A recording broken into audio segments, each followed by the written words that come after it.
Hello and welcome to a very isolated London. As you can see, I'm not, as usual, speaking to you from the studio, but from my own drawing room.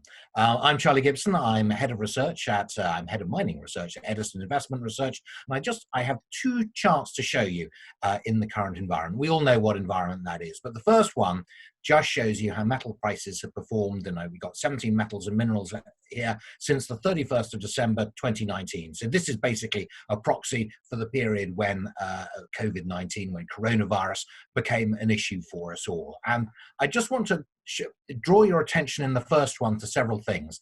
First of all, best performing metal or mineral, no one would have guessed it. It is in fact coking coal.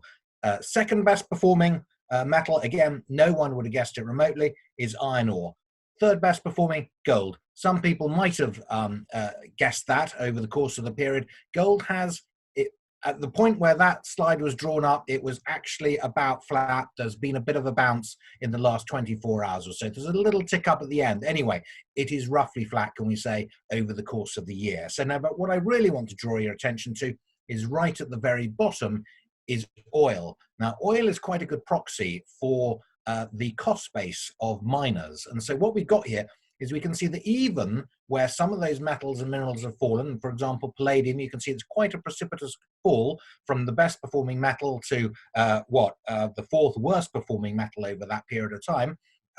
Nevertheless, with oil falling the way that it has, if that's a proxy for the cost base, then you should be seeing margins widening. Now that brings me on to my second slide. Now my second slide shows equity valuations. In this case, they're relative to the gold price. The gold price is the flat line in the middle, and everything else is relative to that. So these are basically mining equity indices relative to the price of gold. And what I want to show you, there's no surprise that they've fallen, but what is perhaps a slight surprise is they are almost at their cheapest for any time in the last, approximately 4 years. Since about 2015, 2016, that was their last low. And we've had this plunge in the last few days and weeks, which has just taken us to that level. And my point is this, there is a bit of a contradiction there. We've got, because we know we've had the metal prices fall, but we've had the oil price fall more than that.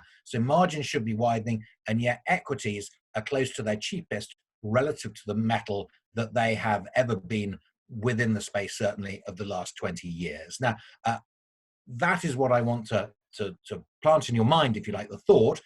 Remember also that, all right, there is a huge unknown here in the form of COVID-19, in the form of coronavirus, but we will eventually come out of this at some point in time. The world economy will come out of this and will recover. And one of the first sectors to do that, one of the earliest sectors in the cycle, is metals and mining. So that's what I want to leave you with, that thought today.